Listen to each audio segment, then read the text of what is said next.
It is Thursday, September 22nd here at Draft Shark Studios in Rochester, New York. Welcome to the Week 3 Preview Podcast. I'm your host, Matt Schauf. With me, as always, is Jared Smola. Jared, you can tell that it's about to be fall for real because all the stink bugs are trying to get into my house. I don't know how it is where you live. Oh, yeah. I think I got 3 of them yesterday.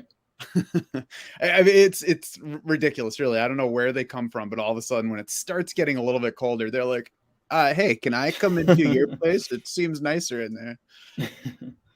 I'm also like trying to avoid mirrors, seeing my eyes from like in season weeks. I'm like, man, am I really about to go do a video podcast with a face like this? But we do what we got. It's early.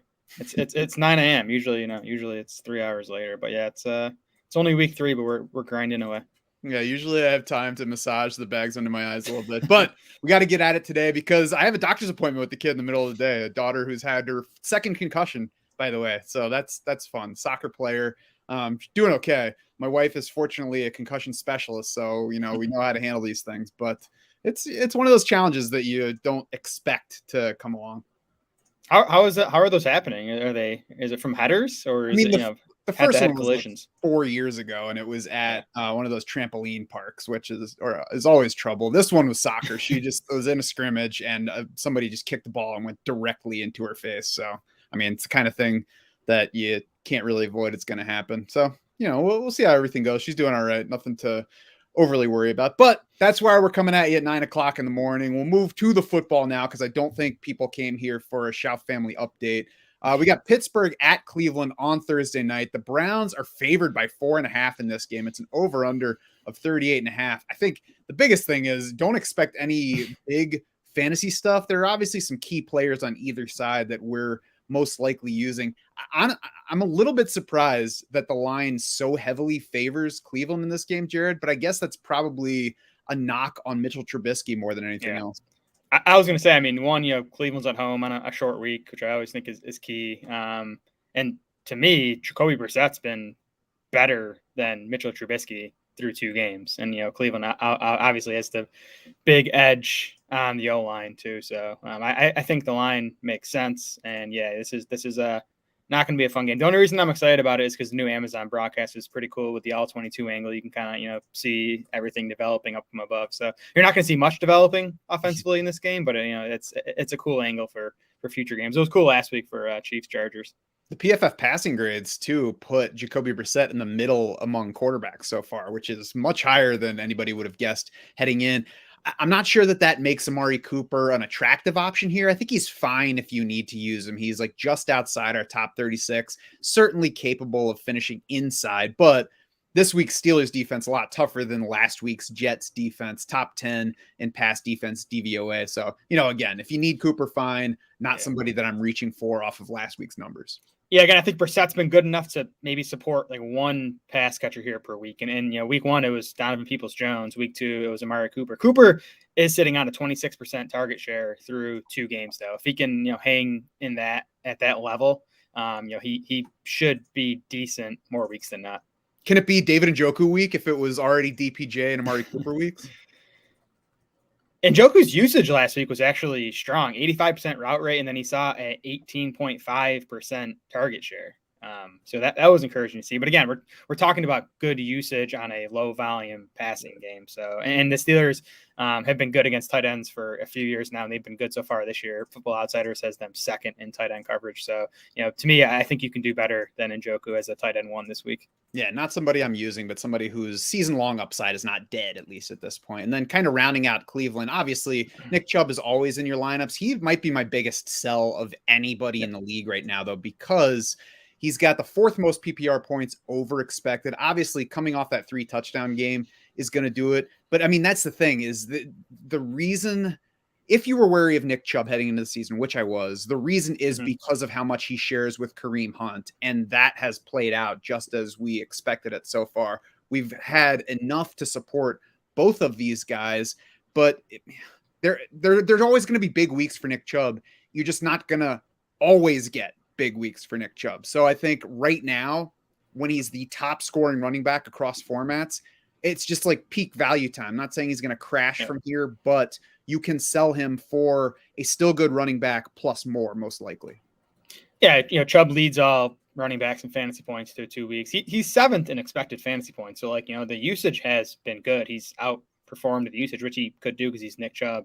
But yeah, this is, it's a 60-40 split, like, with Chubb on the 60% side. But even around the goal line, we saw in week 1, Hunt got the, short yardage touchdown. So it's not all Nick Chubb there.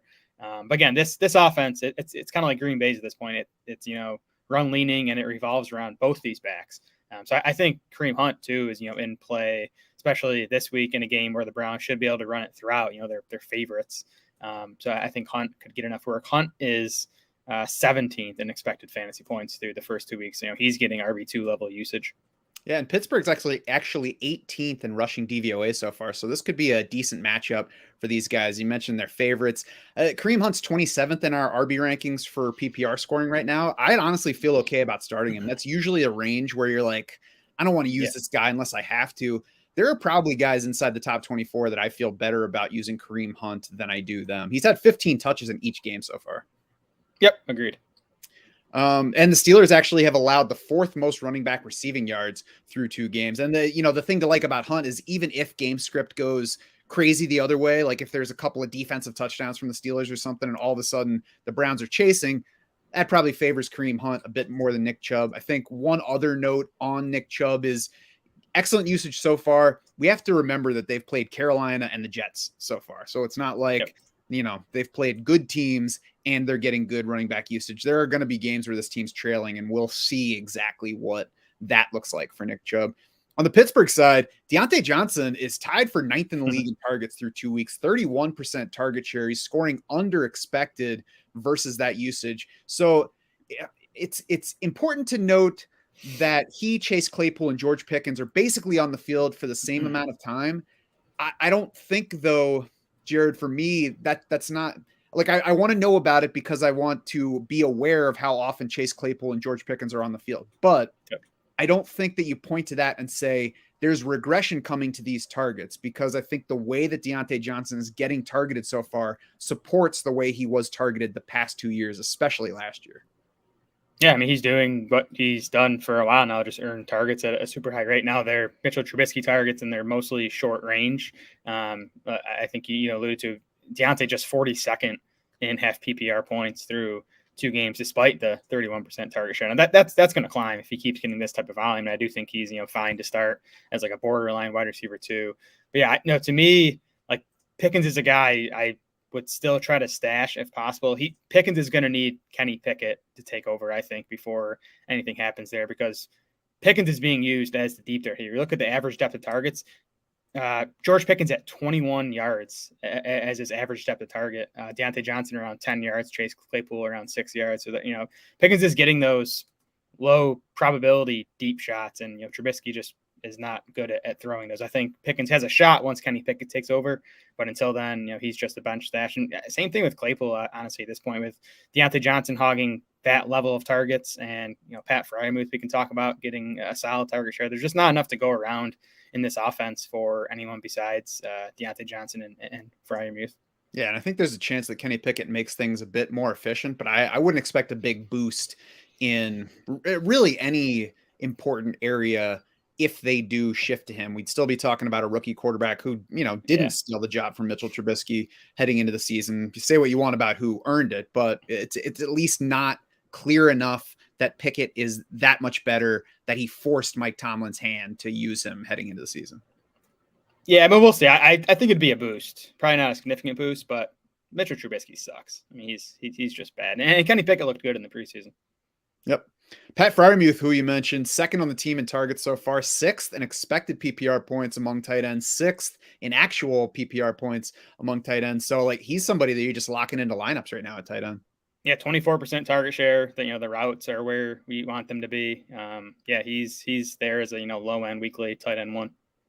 Najee Harris, disappointing versus where you drafted him so far. It's worth noting he was RB12 last week, even with just 49 rushing yards, just 4.45 yards per touch. I mean, this is probably pretty much him going forward. And this is what I didn't like about him heading into the season. The offense is not good. That's going to hurt the running back, but he's going to be heavily involved regardless of how the game goes for that team. So the touches will be there. The scoring will probably be down. RB12, is fine. It's disappointing if you drafted him as RB6, and it's especially at that level where those, 6 spots matter because you gave up value. You skipped drafting somebody who might be a stud right now, Devontae Adams, for example. But it's not time to say I'm benching Najee Harris this week because he sucks. He's what you should expect usage-wise from Najee Harris.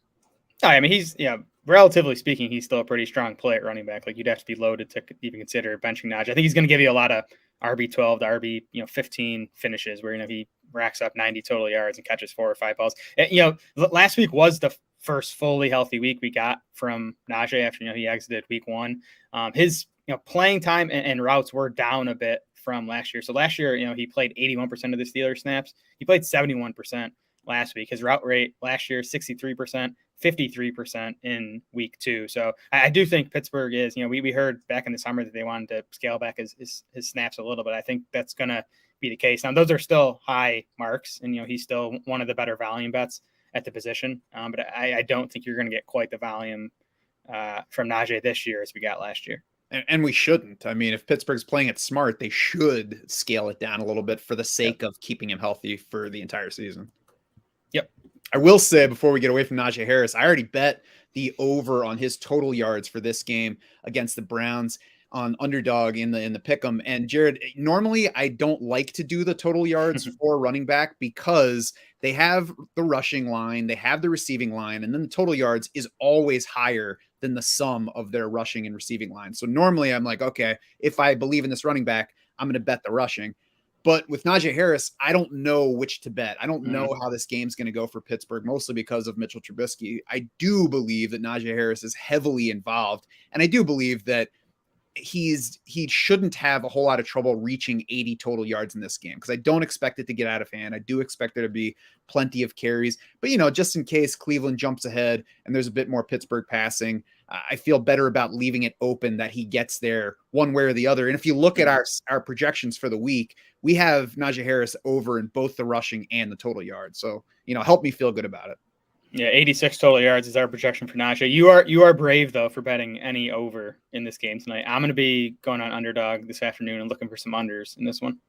I also took the over on Kareem Hunt's total yards, which our projection's like 1.9 yards over his total. So, it's certainly not one of those. We definitely believe this is happening. It was basically the same thing as Najee Harris. I think Kareem Hunt will be significantly involved regardless of how the game goes. So I needed somebody from the other side. And honestly, he's the one that I feel best about betting on among Browns. Fair enough. Kansas City at Indianapolis, second in this one. Chiefs by 6.5 in this game on the road, over under 50.5. Not too much on the injury front. Mecole Hardman was limited Wednesday with the heel injury that knocked him out late. I think he came back from that, but was kind of gimpy on it. So he should be playing in this game. He's playing about half the snaps to begin with so far, though, already trailing the top 2 wideouts, Juju Smith-Schuster, Marquez Valdez-Scantling. He's been kind of with them in targets, but he's, just going to be less of a good bet, and especially if he's heading in with any kind of injury. Yeah, we saw Justin Watson, be the guy who took over for Hardman in that week 2 game when, Hardman missed a few snaps. Watson scored the long touchdown. So, Sky Moore is still buried here. Andy Reid did make some comment this week about him. He wants to start getting Sky more involved. And, he is a rookie from a max school. I think Moore is still a nice stash. Obviously not a fantasy option at this point. To me, it's only Juju at this point among wide receivers, and that's even shaky at this point because Patrick Mahomes told us in the summer, this is going to be a spread the ball offense. It's going to be an offense that's different every week based on matchup. And that's what we've seen so far. Like Juju was featured in week 1. He was not featured in week 2. So it's probably going to be a frustrating situation, but Juju is getting the playing time and he's on a Patrick Mahomes offense. So I think, he's worth sticking with as like a wide receiver 3. And he's going to have some spike weeks and he's probably going to have some weeks that disappoint you. I mean, I still think that MVS is right there with Juju Smith-Schuster because he's right there with him in playing time. He did get the 7 targets against the Chargers, so I bet his over last week. It killed me to watch him get the usage that I was hoping for. Like if you told me ahead of time 7 targets, I was like, yes, this bet is going to hit. He caught 3 of them. He's been an inconsistent guy career-wise, but he is working shorter with these Chiefs, so I think if he keeps getting targeted in that range, and, I don't think that we should expect any Chief besides Travis Kelce to get his targets every single week, but I don't see a whole lot of difference between Juju and MVS right now, other than Juju's had one game better than the 2 games that MVS has had so far. Yeah, I just haven't seen anything from MVS to like change, kind of where I had him in the preseason, which was like a wide receiver 4. I mean, MVS leads the Chiefs wide receivers in routes. He's slightly ahead of Juju there, but he has just a 15% target share. Like, he's not earning targets at a super high rate. Now that said, this does look like a massive mismatch. The Colts pass D has been really bad so far. Football Outsiders has them 29th in pass defense DVOA. So I could see this being a huge, and the Colts are pretty solid against the run. So I would expect the Chiefs to come out super pass heavy in this game. I think it's going to be a big Mahomes game. So that gives MVS upside. There's still the ceiling there, just being, getting that much playing time on this offense. But again, I haven't been super encouraged by what we've seen from MVS so far. And that's the thing. In most other cases, either Juju or MVS, with what they've done through the first 2 weeks, you'd say, I don't want to use this guy. But it's with Patrick Mahomes. It's in this matchup that you just talked about. So, like, if it's close, I'm not reaching to play either of these guys. But if it's close, you say, all right, I'll play the Patrick Mahomes receiver over, say, Amari Cooper. I'd probably play both of these guys over Amari Cooper this week, but it's close. I mean, those guys are all in that range where I have no idea who's going to get the most targets among these 3 players. So I'm probably leaning Chiefs because I know that they're going to want to throw, and I think that the Browns would like to throw as little as possible. Yeah, it definitely feels better to click a Chiefs wide receiver than a Browns wide receiver. I'll give you that. And, just kind of to build off of the note of the Chiefs spreading it around. Last week, we got 7 targets for Travis Kelce, 7 for MVS. 21 other pass attempts were spread among 8 Chiefs. So there are lots of guys vying for targets. It's not just the ones that we're talking about. Clyde Edwards-Helaire, the team has won twice, and he's carried 15 times. He's seen 7 targets. He caught them all. So he's done well for us in fantasy so far. It's a little bit flimsy on the usage that he's gotten. He's sitting in bottom of RB2 territory. It's shaky the way that he's getting used so far. I don't want to overtrust him. I'm certainly not throwing him out, but it's something to be wary of. Yeah, I mean, it's still a 3-man committee now. Pacheco's not doing a ton, but Jerick McKinnon's playing a bunch on passing downs. McKinnon actually outsnapped Edwards-Helaire in week 2, where the Chiefs had some trailing game script against the Chargers. So Edwards-Helaire 33rd among running backs in expected fantasy points. That's deflated a bit by the fact that he really didn't play the 4th quarter in week 1. But yeah, I think he's still like a borderline RB2. And even that's, overselling the usage because he's playing in this offense, and I think he, can be more efficient than average. But the usage is, not nearly as strong as his production says it is so far. Yeah, he and Kareem Hunt are basically a coin flip heading into this week, I would say. I mean, we should pretty much expect the same level of opportunities for both of these guys based on what we've seen so far. Yeah, especially this week with CEH again, I think, and he's involved in the passing game, but I wouldn't expect big rushing volume from Edwards-Helaire on Sunday. Speaking of rushing volume, over to the Colts side, Jared, we have Jonathan Taylor projected for like 20 more yards than his line in the underdog pick'em. So I went ahead and bet it. I can't say that I feel 100% awesome about it. It is Jonathan Taylor, and that's why I talked myself into it, especially with the big gap. But if the Chiefs jump out, I worry that we could get something like last week where he ended up only carrying 9 times against the Jaguars. So is his rushing line in the 60s on underdog? Because we have him for 88 rushing yards.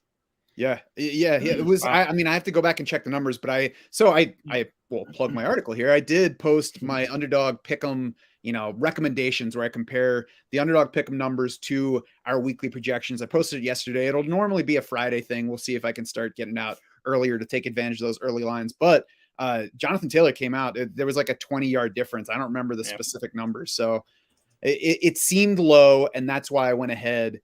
All he really needs to do is get the ball. And I don't think that there are going to be more weeks like last week against Jacksonville, where even if they are trailing some, he only carries the ball 9 times. Yeah. I mean, I certainly wouldn't bet on 9 carries for Jonathan Taylor. I think that, I think the Colts can keep this close enough. They are at home. I'm not sure they can though.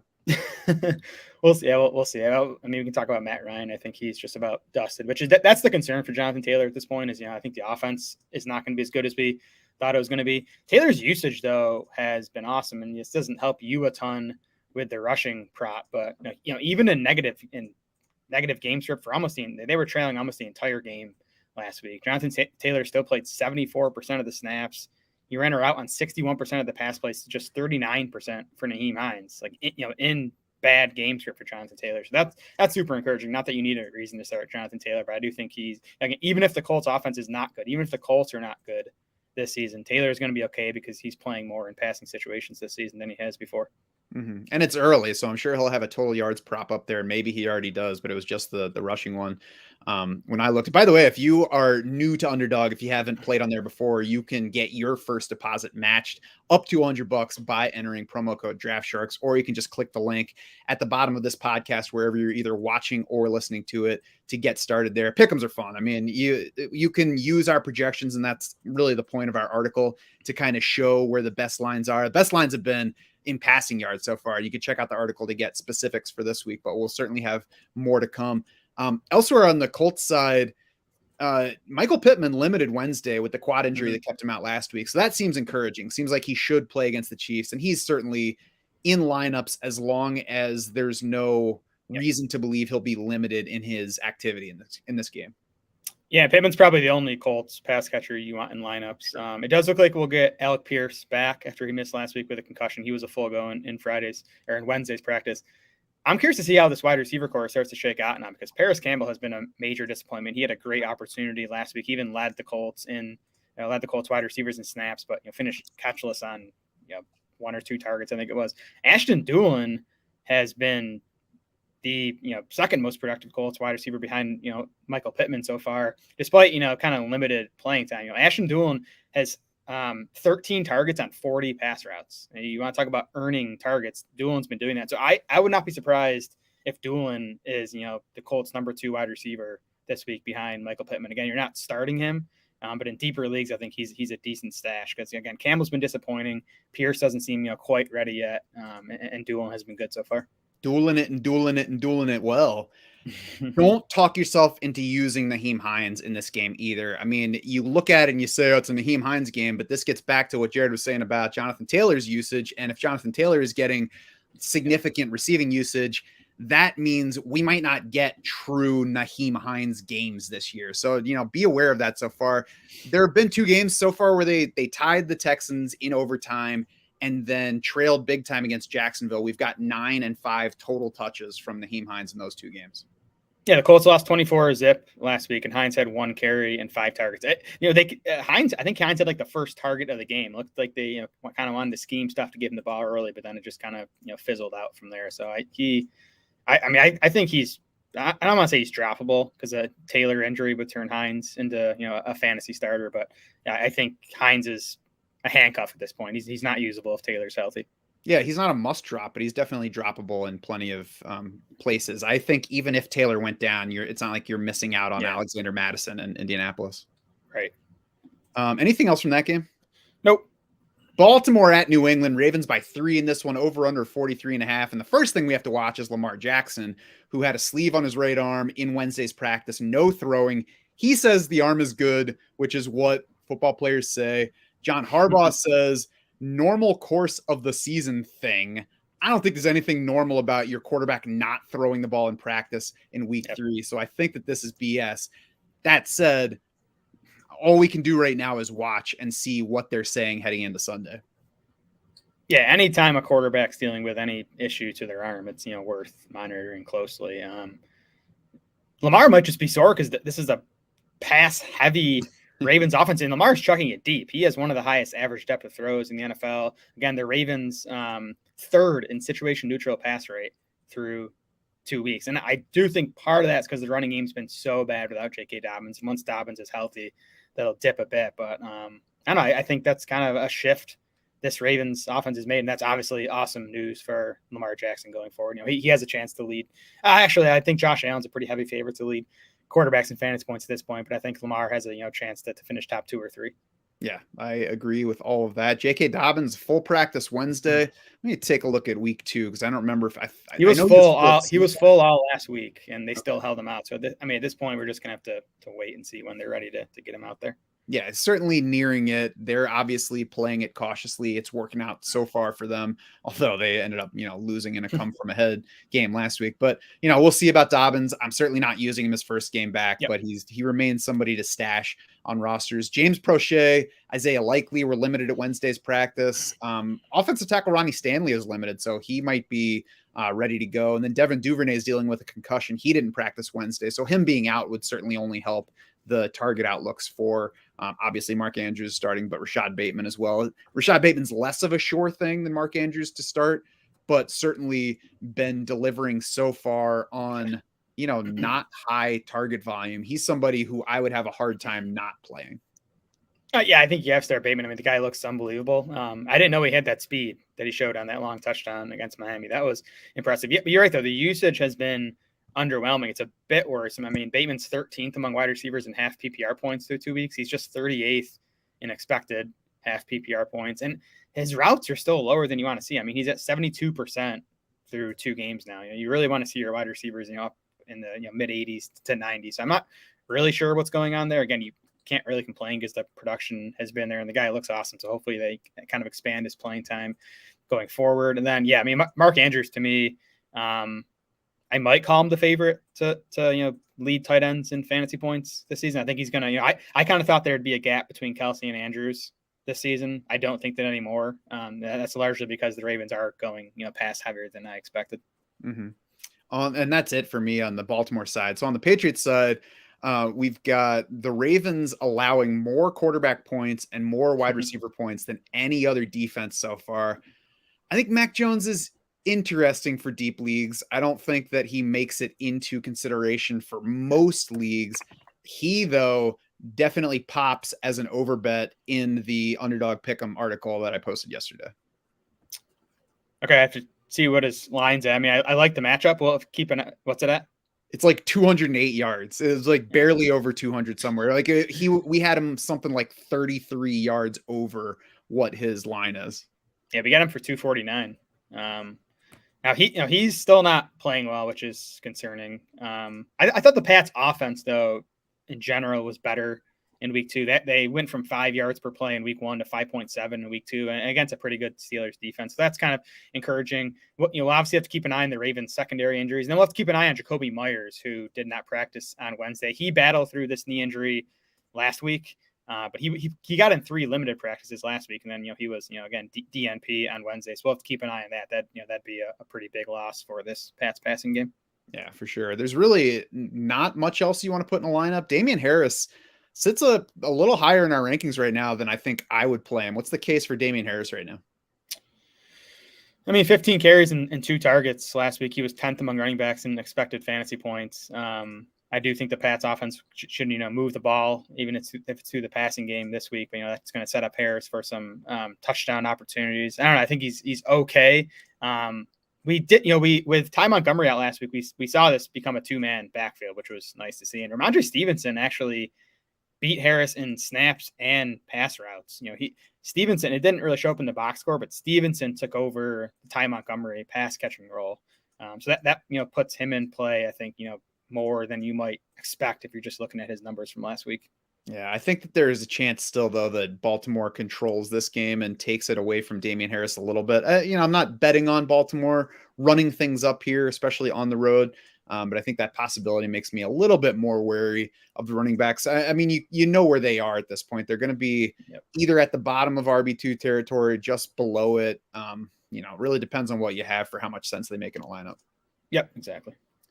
Las Vegas at Tennessee, Raiders by 2, over under a 45.5. Hunter Renfrow, concussion, did not practice Wednesday, so we'll see if he makes it back. Tennessee is weak in all phases on defense so far, as we would have expected heading into the season. So, really anybody that you're strongly considering among the Raiders certainly makes sense. Josh Jacobs, just outside our top 24 running backs. That's really because the receiving usage stinks so far. I'm probably playing Josh Jacobs over Damian Harris this week, though, even with that in mind. Yeah, I mean, the rushing stuff has been excellent for Jacobs. 88% of Raiders carries through 2 games. And to me, he's looked good as a runner. The O-line, like I say, it's been good, but it's been good enough to open some holes for Josh Jacobs. But, the 2 targets, is what's hurting Jacobs. And the fact that he hasn't scored yet, that part's going to change. Now, Jacobs has run a pass route on 40% of the pass play. It's not a huge number, but to me, if he's running that level of pass routes, he's going to start seeing some targets. Like, I think you can project him for like, 2.5 targets per game going forward. So that should come up a little bit. And like you said, good spot here against Tennessee. So I think Jacobs is, find to use as a lower end RB2. I don't know if you're aware, though, Josh McDaniels hates Josh Jacobs, so he's probably telling Derek Carr not to throw to him, even though he's out there on those passing downs. Right. Derek Carr just outside our top 12 QBs, but it's an upside spot in this matchup against Tennessee. I'm starting Derek Carr over Tua this week.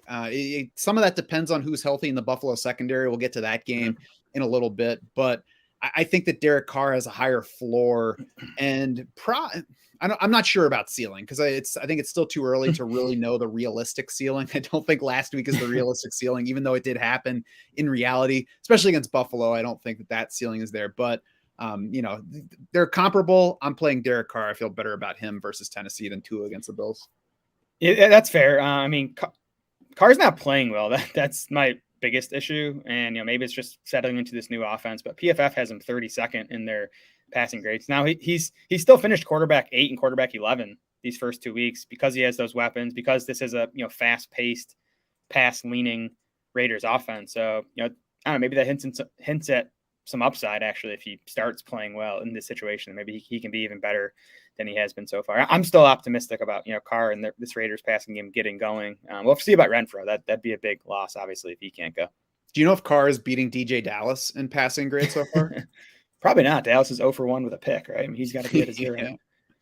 Dontrell Hilliard, Traylon Burks, Kyle Phillips, all limited in practice Wednesday. Left tackle Taylor Lewan did not practice because of a knee issue. That's on the Tennessee side.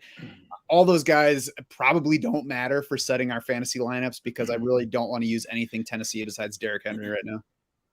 Yeah. And even Henry, what we've seen the first 2 weeks is worse. He's averaging 3.1 yards per carry. He's like middle of the pack in PFF rushing grade and elusive rating. That's kind of a continuation of what we saw last year, where his, that efficiency stuff has started to decline as he's, gotten closer to 30 now.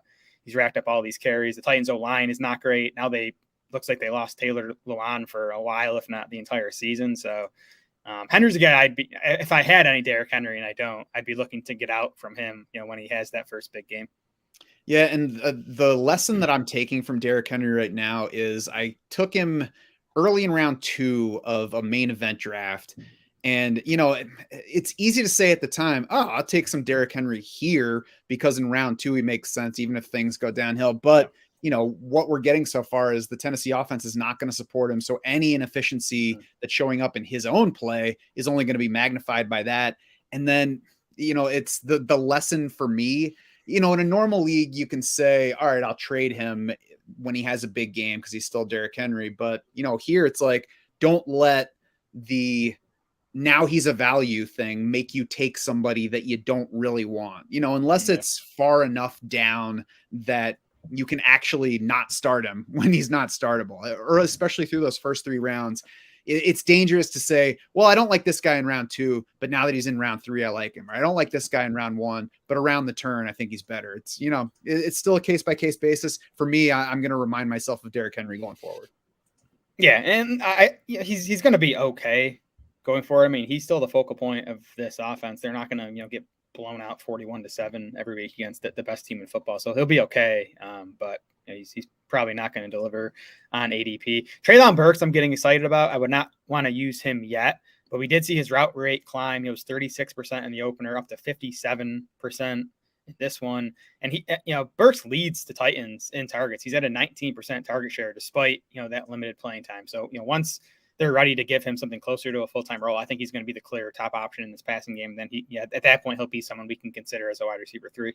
I agree. And even though the playing time hasn't been there overall, he's getting involved early in games. So it's not like he's coming in late after they fall behind or something. And he looks good, right? Yeah. Yep. He had that one crosser against the Bills. I'm like, it looks a little like AJ Brown. I'm not saying AJ Brown, but that's the type of play that Titans, like to use Brown on. And more importantly, he's basically the only thing in Tennessee that actually looks good when you watch a game right now. Yes. Cincinnati at the Jets. Bengals by 5, over under 45 in this one. You start all your Bengals that you're considering. It could be a get right spot for Joe Burrow. The Jets are the league worst defense in pass DVOA through 2 weeks. T. Higgins is back, returned last week, started slowly in that game, but then came on. It looks like he and Jamar Chase are going to jockey for that target lead like we expected. Tyler Boyd, 2 targets with T. Higgins back last week. So Tyler Boyd belongs on benches as we expected. Yeah, I'll be talking about the Bengals passing game on the DFS shows tomorrow because I like them in tournaments. I think this is kind of the breakout week. I expect Joe Mixon to be like the chalk in DFS, and he probably should be. It's a great spot for him. Mixon's usage has been awesome. Mixon is getting a bigger share of the backfield this year than he was last. And, you have the Bengals as favorites here against, a pretty bad Jets run D. But I do think it's a get right spot for the passing game. Like you said, the Jets, the worst pass defense, according to Football Outsiders, through 2 weeks. Burrow hasn't been great. The O-line hasn't been great. Burrow did miss all that time in August with the appendectomy. I wonder if that's playing an issue. That should, not be as big an issue as we get deeper into the season. So you're obviously starting Burrow and his wide receivers. And Hayden Hurst, I think, is in play if you don't have, one of those locked-in stars at tight end. He has a 17% target share through 2 weeks now.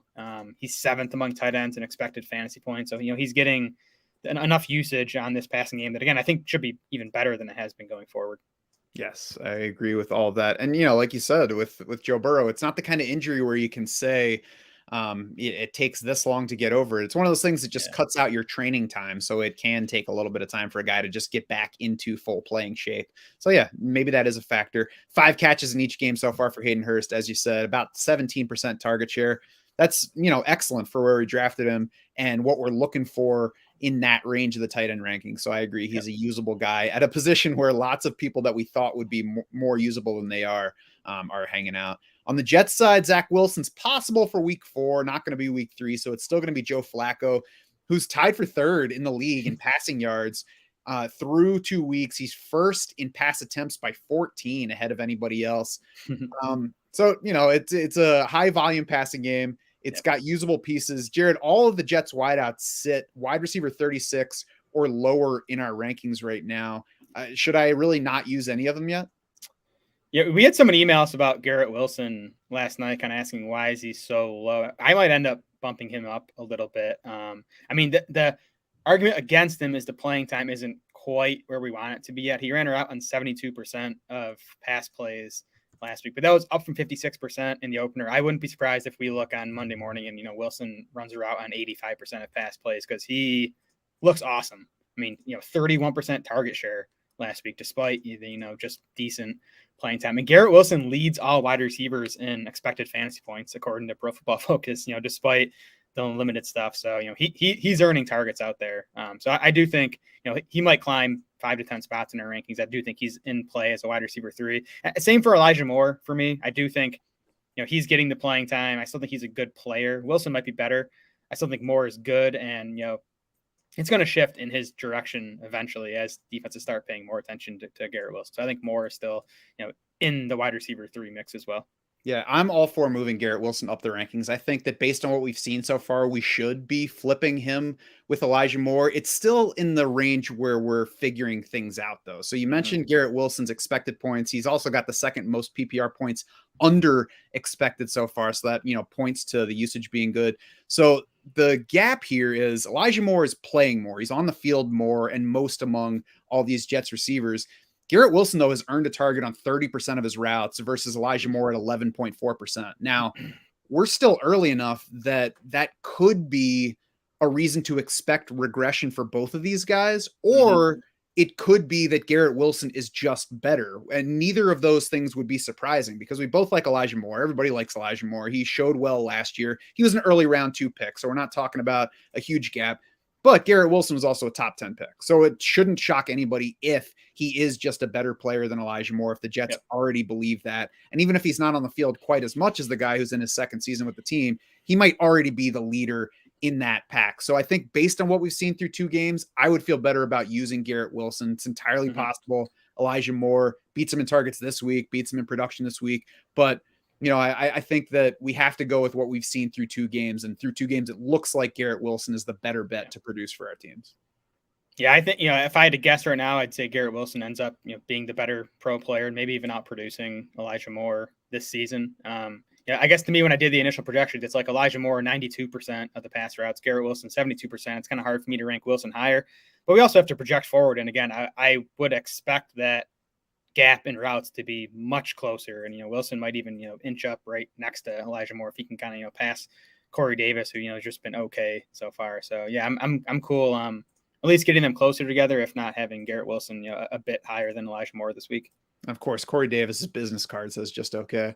In the backfield, Breece Hall outscored Michael Carter fantasy points wise in week 2, but the gap widened in Carter's favor in their receiving usage. The Hall touchdown came via the pass. It came on his only target of the game, though. So I think it could be easy to overrate the role he's playing right now. And that's why, if you look at our running back rankings, you might be surprised based on how they scored last week, but Michael Carter's inside the top 24. Breece Hall is at RB 36. I think that's where those two guys belong. The problem for Hall, and even for Carter to some extent, is the Jets got Ty Johnson involved last week. Ty Johnson ran more pass routes than Breece Hall did. Hall was at 18% of the pass routes, just 27% of the snaps. That's tough to count on in fantasy lineups. I would try not to use Breece Hall this week. Carter is still okay, but again, even for him, if Ty Johnson's taking some of those routes, that hurts. Hopefully that was just like a 1 week thing. I don't know, because Johnson wasn't involved at all week 1. Yeah, and there were times last year where Ty Johnson was more involved, and then he never took over things. So I think it's like they like him enough to keep him involved. They have to realize, though, that Ty Johnson is not at the same level as either Breece Hall or Michael Carter. Right? Like, they spent a round 2 pick on Hall. Carter has looked awesome through his, first season in 2 games, and they got to get Ty Johnson in the mix for some reason. It's always dangerous, though, to look at the Jets and say they have to realize this, right? Yeah. Anything else from that game? Ty Conklin, he's Hayden Hurst on a worse offense, basically. Like, the usage is there. The target share hasn't been quite as high, but Ty Conklin has run the most pass routes among any tight end through 2 weeks. That's largely because the Jets have thrown the ball more than anyone else. But Conklin's out there running pass routes, so if you're desperate for a tight end, he's probably not going to hurt you. He'll probably get you 3 to 5 catches. And hey, if Joe Flacco keeps leading the league in pass attempts, then there's room for everybody to eat. Yep. Just like a low fat meal. KFC or something. Buffalo at Miami, Bills by 6 on the road, over under 52.5, tied for the week's highest over under. We got Gabe Davis still with the injury to watch. He was limited Wednesday, so it seems like he's probably trending toward playing in this game. Dawson Knox, though, missed practice Wednesday with the foot injury. We had no Gabe Davis on Monday night. Jake Kumaro was the only other wideout besides Stephon Diggs to crack 50% route rate. I'm not using Jake Kumaro, but if Gabe Davis is out, I guess I'm not using anybody else besides Stephon Diggs either. Yeah, I mean, it was obviously slightly disappointing not to see Khalil Shakir do more. But what's more disappointing is that, neither Isaiah McKenzie nor Jamison Crowder played enough or got enough volume to be useful. So those guys, I mean, I think they're droppable at this point. I mean, we just saw, even with Gabe Davis out, like, they weren't really fantasy factors. I hate, dropping any piece of this Bills passing game, but it just hasn't been there yet for those 2 slot guys. Dawson Knox's usage has been disappointing too. Even last week, you thought his role in the passing game might grow without Gabe Davis, but still, it's just a 60% route rate for Dawson Knox. He's seen just 10% of Bills targets through 2 weeks. Like, he still has upside in this offense, and the touchdown upside he showed last year, but he's going to have a bunch of duds if his usage doesn't improve from here. Yeah, Dawson Knox is the one I would be more worried about giving up on, because he's going to stay involved to some degree. I agree that both of the slot guys are droppable, because it's just not worth clinging to a slot receiver who's playing half of the snaps, regardless of the offense. Yep. Devin Singletary dominated the backfield playing time in week 2, and the gap was a little bit wider than it was in week 1 between him and the other 2 guys. I wonder, Jared, from that, if he should be higher in our rankings, but then you remember that he only has 14 carries and 4 catches through 2 games. Right. Like, he's out there, but even last week, he was 51st among running backs in expected fantasy points. Like, it's a Josh Allen offense. They want to throw the ball a ton, and Allen's going to play a big role in the passing game. I think that's going to be the case this week too. We just saw Lamar Jackson smoke the Dolphins' pass defense. Football Outsiders has Miami 31st in pass D, 7th in run D. So I don't see a reason for the Bills to try to run it much on Sunday. Yeah, and I don't see any reason to believe that they will either. Tua on the other side, obviously amazing numbers by the end of week 2. No defense, though, has been tougher than the Bills so far. They've not only won both games, but they've dominated both of the offenses that they played. And the first of those, like you could say Tennessee stinks. It looks like they do. The first of those was the Rams, though. They've been pretty good in recent history on offense. So this Bills defense looks like one to worry about. We have Tua 12th in the quarterback rankings right now. I would, if it's close between him and somebody else, I don't know. I mentioned Derek Carr specifically. I don't know how many other guys there are behind them. Like I was looking at the other quarterbacks, and there's nobody other than Derek Carr that I really feel good about playing over Tua. I guess I just wouldn't overrate Tua's upside based on last week, which was, otherworldly. Yeah, that'll be the best game of Tua's career. It'd be the best game of 99% of quarterbacks' careers. Miami still has a 23.25 point implied total. That's a solid mark. It's actually a quarter point below the Raiders and a quarter point above Baltimore. Super impressive that Bills defense has been as good as it has been, without Trey White. They lose Dane Jackson last week. He's very likely out for this game. Micah Hyde is hurt. I'm not sure if he's going to play in this game. So, the secondary is shorthanded, but I think it's more of a scheme thing with Buffalo. But Miami's scheme is so freaking good. Mike McDaniel is awesome right now. He's getting the ball to Tyreek Hill and Jalen Waddle in space. And if you do that, those guys are going to make plays. So, I would not be surprised if Tua disappoints this week. But if you don't have one of these locked in every week starters, I wouldn't necessarily be, running to the waiver wire to grab someone's play over Tua. Yeah, and then, I say that I would play Derek Carr over him. If you say I'm playing Tua over Derek Carr, I'm not saying you're an idiot by any means, because it might just be I need to adjust my opinion of Tua, because to this point, he's not been somebody that, you have to be scared to bench. Maybe he is now that he's got Tyreek Hill and Jalen Waddle. He's still missing throws too. His deep balls aren't great. He's accurate on the short stuff, but there's still some limitations to his game. But again, Mike McDaniel is scheming this up perfectly for the personnel that he has. In the backfield, we had the shift from Chase Edmonds leading the week 1 usage to Raheem Mostert leading in week 2. And that makes me not want to use either one if I can help it. Yeah. In different situations, Mostert will be interesting if this is how it's going to go. But I also think this even might be more of a Chase Edmonds game if Miami ends up behind, because, Chase Edmonds is still the primary pass catching back here. He did run more pass routes than Raheem Mostert last week, although it was close and both guys saw 3 targets. So we'll see exactly how that plays out. But in this matchup this week, I would try to just avoid Miami's backfield. And even from the receiving standpoint, the Bills have a good coverage linebacker in Matt Milano. So it could be a tough spot, even if Chase Edmonds is out there running plenty of routes. So, it's not a boom spot for anything on the Miami offense. The passing game is much more interesting in the backfield right now. Matt Milano's pick 6 cost me a fantasy game on Monday night. That was tough. I can understand.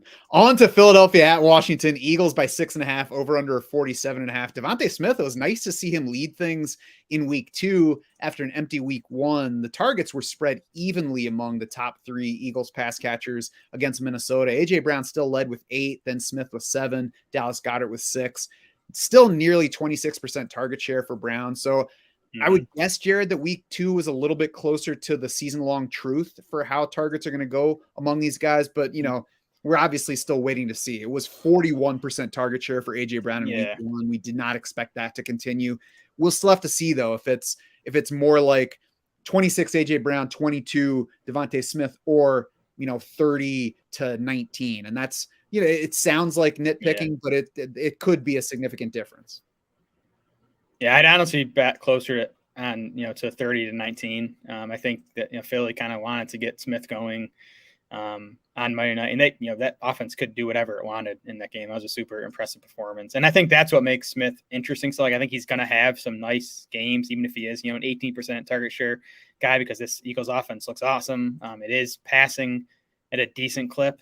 Philly 11th in situation neutral passer rate through 2 weeks, which is, not quite where they were at the start of last year, but way higher than they were, when they were dead last over the final 2/3 of last season. So Smith's going to be frustrating, I think. Oh, yeah. He's going to have some duds. He's going to have some big games. I think A.J. Brown and Dallas Goedert are the 2, locked in starters in this passing game. Mm-hmm. Miles Sanders has been a locked in leader in ball carrying. He maintained the clear rushing lead in week 2, just over 50% playing time in each game so far. But Kenneth Gainwell picked up receiving usage versus where Miles Sanders was in that area. We had Gainwell and Boston Scott still significantly behind in overall playing time, but Gainwell basically even with Sanders in week 2 receiving usage. We'll see if like that is how they want it to be going forward, or if that's going to be something that just kind of waivers week to week. Miles Sanders is definitely usable in like low RB2 range. I think he's somebody to feel good about based on how good the offense is in that range of things. But I think we have to also not overrate his floor based on his carry lead.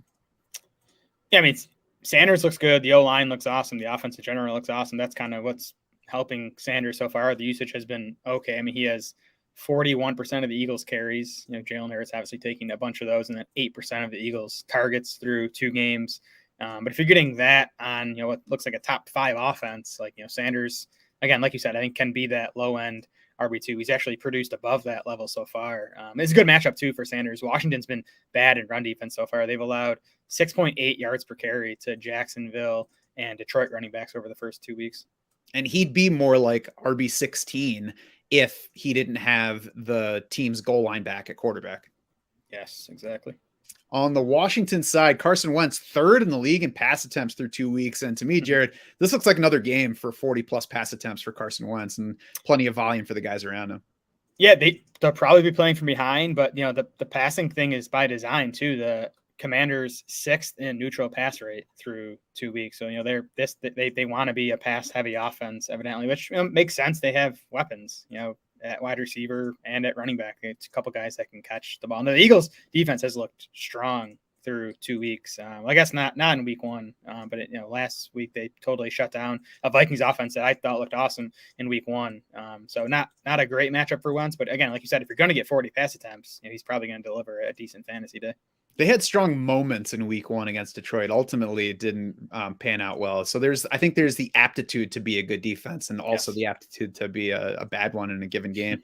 Curtis Samuel's been the target share leader in each game so far, down from 27% in week 1 to 20% in week 2. I think probably closer to that second number over the season. But like I said, there should be plenty of passing volume in this one. So I think there's plenty to support him as a starter. I think Terry McLaurin still ahead of Jahan Dotson as options. And like, this is another situation like in Pittsburgh where all 3 of these guys are playing very similar amounts of time.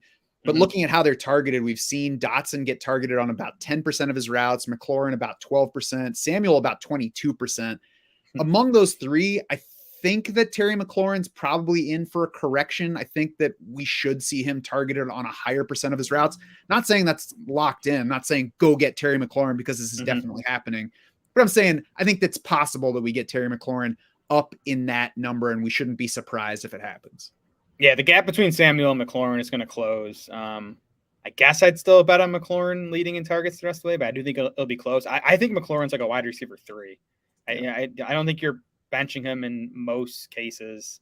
He's still going to have some big games because this is a pass-leaning offense, and they're using McLaurin on some of those deeper shots. But I don't think he's going to, reemerge as the clear top dog in this passing game. Samuel and Dotson are just too good.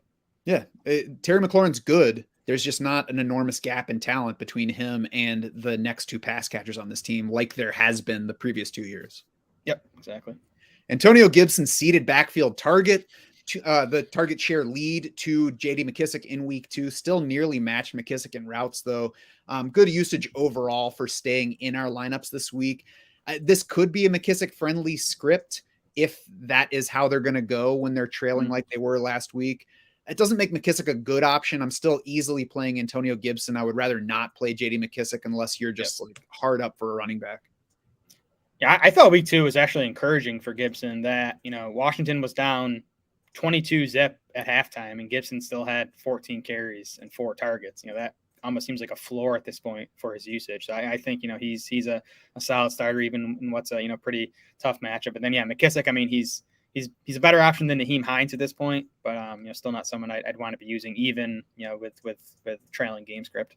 And I do think that Antonio Gibson is sellable. I've seen plenty of trade questions come through with him on one side or the other. I think he's sellable, but I don't think that we should treat this like once Brian Robinson's back, it's going to be him starting and Gibson, Yeah. mildly involved. Maybe it'll turn into that at some point, but it also could just be Gibson leading the backfield the rest of the season.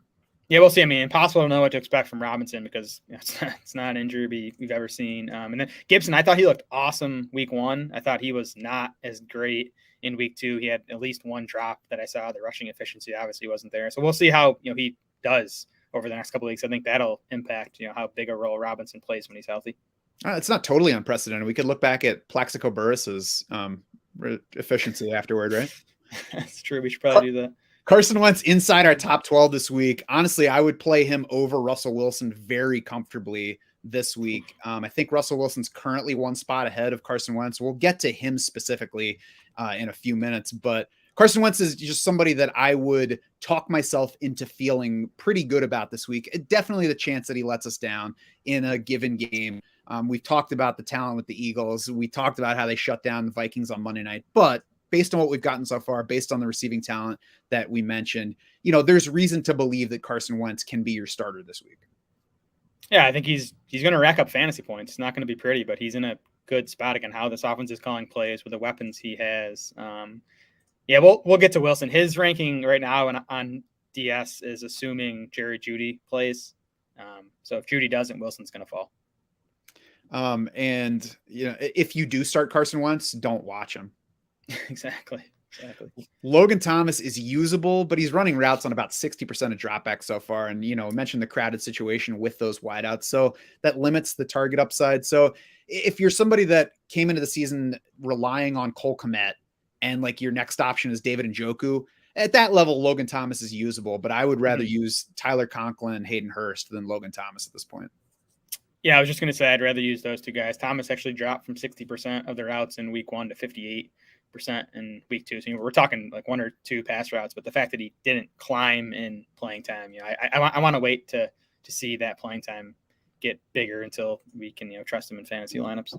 Agreed. Houston at Chicago, Bears by 2.5, over under 40.5 in this one. Dameon Pierce got a mild breakthrough in week 2, just 4 more carries than in week 1, the same 1 target that he got in week 1, but he more than doubled his playing time share versus the opener. So, Lovie Smith said stuff after week 1, like, we want to get him more involved, but I wanted him to play more than he did today. And a lot of times we hear that and we're like, yeah, but why can't you just make that happen then, coach? This time they made it happen. So if you have Dameon Pierce, he's an option this week, like down in that RB 30 type range, not somebody to reach for, but somebody that you can start if that's where you're looking. I think we have him even higher than that, don't we? I'm not even sure. No, you're right. We have him at RB 30. It's because the passing game production. We have him for just over 1 catch. That's still hurting him. I will say even the pass routes were closer last week. It was 49% for Rex Burkhead, 37 for Dameon Pierce. If we start to see that inch closer and Pierce eventually move ahead, that's going to be huge for him. Lovie Smith talked up Pierce again earlier this week. He was saying our team needs to learn how to finish like Dameon Pierce. That guy finishes. He finishes his runs. He's playing hard out there. So I think Lovie Smith loves this kid. I'm still not exactly sure what happened in week 1, but I think what we saw in week 2 is going to be much closer to the usage going forward. And this is a good spot for Pierce too. Houston might be playing with the lead in this game. They might be able to get Pierce 15 to 20 carries. And, it's kind of our job to criticize the coaches afterward, but I'm sure that it's very easy to get lost in a given game and, look back afterward and be like, that's not really how we wanted those things to happen. I know that there are things in my life that I do that with afterward. I'm like, man, I should have really handled that. Yeah. Yeah. But you don't have a staff of 10 assistant coaches behind you to help you. I don't know. I don't know how it happens, but it did. But I don't think it's going to happen much going forward. I think Pierce is the guy. This is a spot where they could get plenty of, rushing volume. Chicago certainly does not look like a team ready to run away from anybody in the scoring columns yet. And Chicago at home against Houston is just a 2.5 point favorite in this one. Otherwise among Texans, there's not a whole lot to talk about. Nico Collins was right with Brandon Cooks in targets last week, but still clearly behind him in routes. So it's really just Brandon Cooks still. Yep, just Brandon Cooks, 29% target share through 2 games. That's about where he's going to be for the entire season, I think. On the Bears side, I think you can't comfortably start anybody besides David Montgomery. It is at least a good spot potentially for him. Let's see if they fall behind Houston, but I wouldn't bet on that happening. The Bears have 28 pass attempts through 2 games. I know one of them was the monsoon, but even last week, 25% neutral pass rate for the Bears. That's like as low as I've ever seen. They obviously don't want to trust Justin Fields at this point. And honestly, Fields isn't playing well enough as a thrower. I mean, he looks good as a runner, but as a passer, he's not playing well enough to really, make the Bears want to trust him. So like the playing time and even the like target share for Darnell Mooney is fine. But it doesn't matter if, the team's going to throw 20 passes. I mean, how can you play well enough on 28 attempts through 2 games? So we'll see. Like you said, 28 attempts so far. The next lowest in the league is 52 for the Niners. So they're like half of the next lowest team in the league. That's just ridiculous. Regardless of what if that's a reflection on what you think of your quarterback, then he shouldn't be starting for you. To me, this is stupid coaching. Like I obviously, I'm biased toward Justin Fields, just how I've felt about him all along. But regardless of how you feel about your quarterback's passing acumen, you can't have it balanced like that. That doesn't work for anybody in the NFL. Even last year's Eagles, where they would look at this split and be like, yo, you guys need to throw the ball more. But again, the Bears set up Fields to fail this season by what they've surrounded him with. And again, we had the rainy game week 1. Week 2, the Bears, had it close for, at least the first half, and David Montgomery was rolling on the ground. So I don't know. Not to make excuses, it's still super worrisome. The pass rate's obviously going to climb from here, but we need to see it before we trust any of these Bears passing game weapons. Yeah, definitely. Not playing any of them, but I have to move on from talking about Justin Fields before I start crying. New Orleans at Carolina, Saints by 3 in this one, over under 40.5. We got Jameis Winston limited Wednesday, dealing with back and ankle injuries. Alvin Kamara was limited Wednesday with the rib injury. Taysom Hill was limited Wednesday with the rib injuries. Always limited though. The health questions are keeping me from considering Jameis Winston as an option in 1 QB leagues. I do think though that all 3 wide receivers are in play, and it's probably going to be one of those situations where my feelings change a lot of times throughout the season about how to tier them. But Jarvis Landry's week 2 differed significantly from his week 1.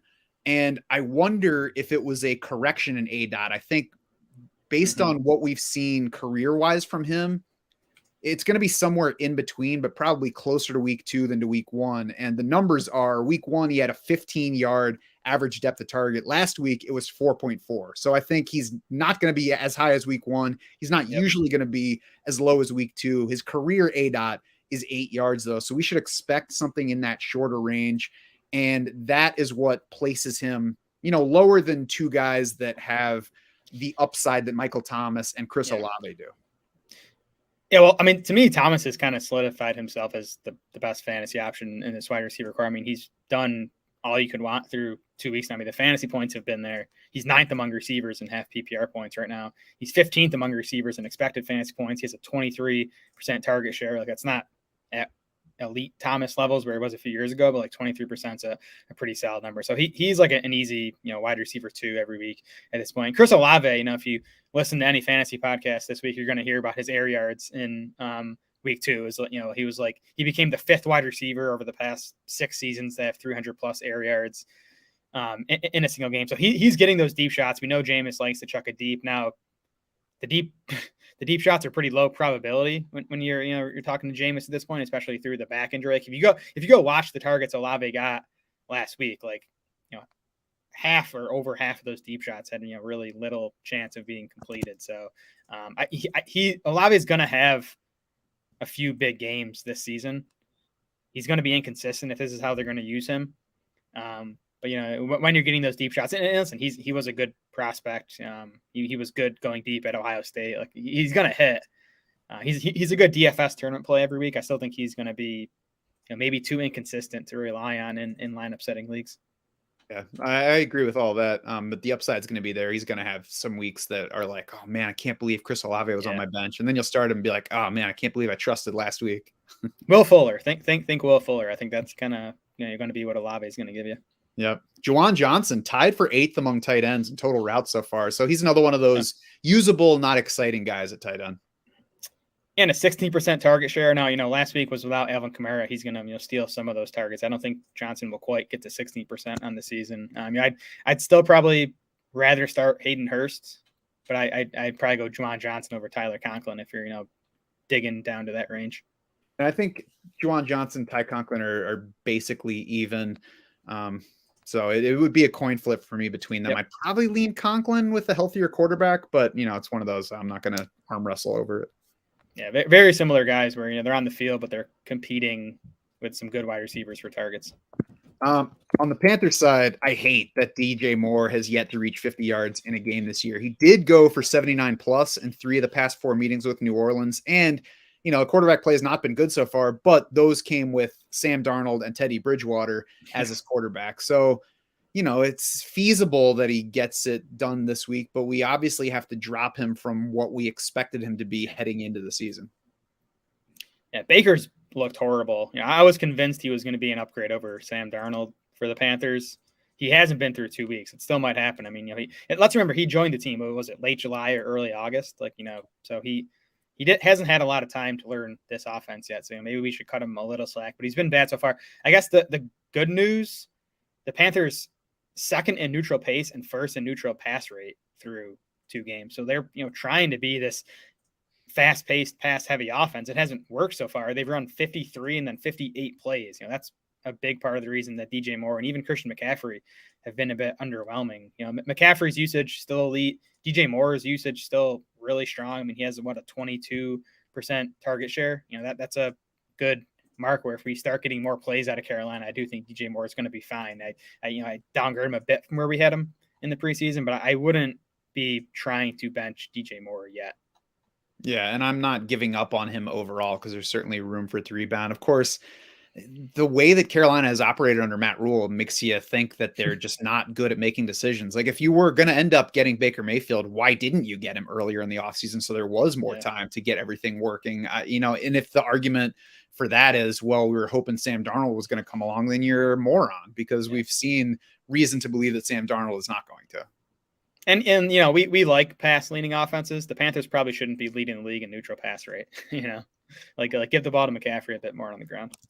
Yeah. Detroit at Minnesota, Vikings by 6, over under 52.5. So Vegas is not too worried about Minnesota rebounding from that Monday night game against Philly. And that's how I would treat them as well. Anybody that you have been starting in Minnesota, I wouldn't change my opinion because of what happened against Philly. This game is tied for the highest over under of the week. So you should really, in general, feel pretty good about the options that you're looking at. DeAndre Swift, we're still going to have to watch on the ankle. No practice Wednesday. That's, of course, how he started out last week.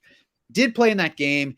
Did get there for you fantasy wise, but was way down in usage. So it's that flimsy kind of game where if he has the exact same usage as last week, he could just as easily have Travis Etienne weeks.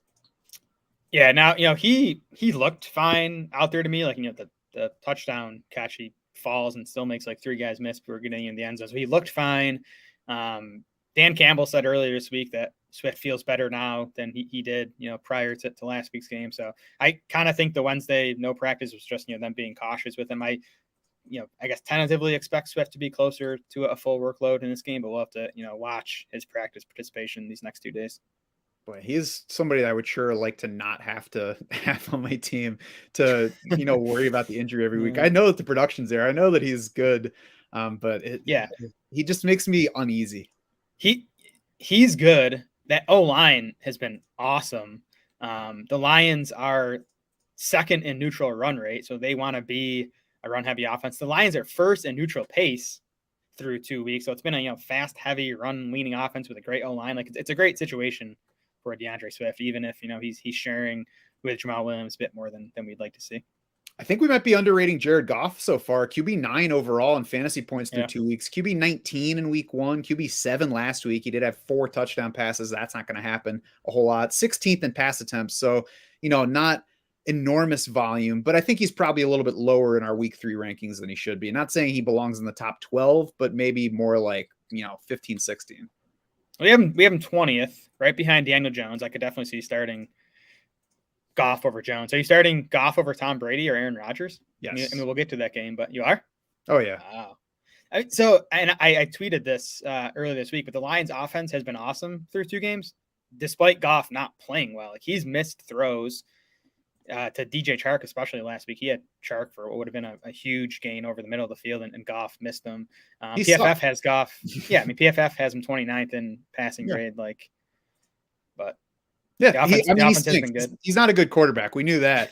But TJ Hawkinson's pretty good. DeAndre Swift is pretty good. Amon-Ra St. Brown is apparently really a god, so it's good that he got that name. So, I mean, there's enough there to support him. I think the team will be trailing in this game. I think there will be more throwing. We've got the high over-under. So it's just one of those where, like I said, I'm not reaching for him inside the top 12. He's not somebody that I would start over Russell Wilson, but I wouldn't be shocked if he outscores Russell Wilson yet again.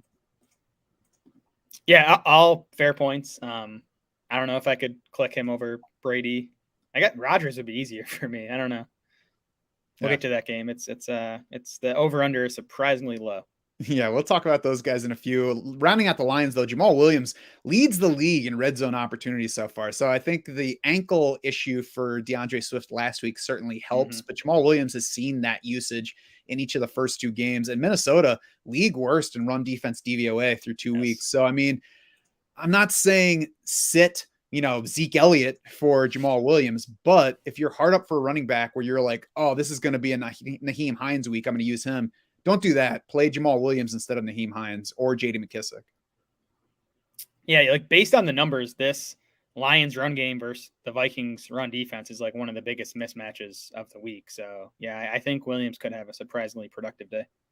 On the Vikings side, Adam Thielen led in week 2 receiving yards, still third in targets, though, behind Irv Smith in that game, and well behind Justin Jefferson. 15% target share in that game, 14% through 2 games. So, Adam Thielen probably still has big game potential to him, but he's somebody that you shouldn't feel like you need to play in this game. Yeah, I'm worried about Thielen. Like you said, the 14% target share, and that's despite running a route on almost every single pass play. He's run 85 pass routes, so he's seen a target on 13% of his pass routes so far this season. He was at 20% in both 2021 and 2020. So, I don't know. It could be a case of a guy that's just sort of hit the wall and he's in decline. We'll see. I mean, this is obviously the spot to give him one more shot. I think, he should have touchdown upside here with the Vikings having that big implied total. If Thielen disappoints again this week, I think we can start to consider benching him going forward. Yeah, I agree. And I think he is benchable, depending on who you're deciding among this week. I would play Terry McLaurin and Curtis Samuel both over him this week. It's also one of those situations where we're waiting to see if this is the new normal for Adam Thielen in the system, in the new system, and with him getting older, or if we've got some regression coming. Yep, just 2 games, but there are other reasons to believe. I mean, one, just how good Justin Jefferson is. Like, I think it's clear he's the guy in this passing game. Thielen's probably not going to get to the target share he was at last year, but we need him up, closer to 20% if he's going to be someone that we can use in fantasy lineups. Yeah, I agree. I think the only other, the other guys are obvious in general. I think Kirk Cousins is back in starter range despite what he did on Monday night. The other question, I think, is Irv Smith. And the question is, Jared, did he do enough in week 2 to make you start him in week 3 after he was basically non-existent in week 1? Yeah, it is a tough one. I mean, to me, the best mark in his favor is the matchup and the game environment. Like, you want to be starting Vikings in this spot. And Smith's route rate did climb. So he was at 44% in week 1, 60% in week 2. That's still 60% still not a great number. You want that to be higher. And plus you hit, Kevin O'Connell after week 1 said that, it's like game plan dependent with these tight ends. So there's a chance Smith is back down to in the 40s this week, in routes. So again, there's upside in the spot, but I would try not to use Irv Smith. I think his floor is still low. Yeah, and the sheer fact that he's saying that when tight end 2 is Johnny Munt, and not to denigrate Johnny Munt, but that's somebody who I believe came over from the Rams, right? Yeah, yep. He was a purely a blocking guy with the Rams, but they're using him more in the passing game in Minnesota.